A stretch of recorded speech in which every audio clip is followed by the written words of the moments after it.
Благодарам. Продолжуваме со работа во 2 часот и 12 минути. Не е спорно тоа.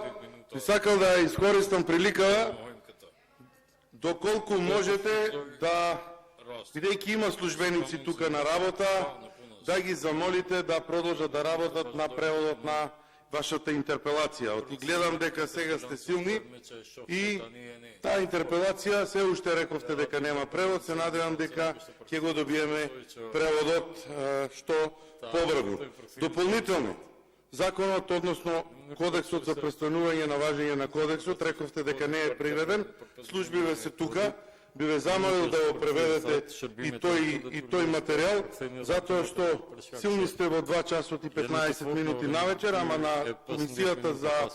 мандатно-имунитетни, кај што требаше да се појавите и да додворувате, не дојдовте и пуштивте таму некои ваши представници да изгласаат на неусвојување на дневен ред. Така да, искористете приликата, тука сме, да имаме ефикасност од седењето, да го направиме тој превод, за да можеме интерпелацијата да ја разгледаме. Мислам дека треба да ја ставите на дневен ред, нема да бидете толку дрски за и ова да не го разгледуваме како и се она што значи ваша одговорност, а и обврска на парламентот како надзорна улога врз работата на владата и функционерите. Така да ве замолувам уште еднаш, јас утре повторно ќе побарам, се надевам дека ќе биде преведен материјалот, да дополниме дневниот ред со точката, односно денес уствари, не утре, да дополниме дневниот ред со материјалот,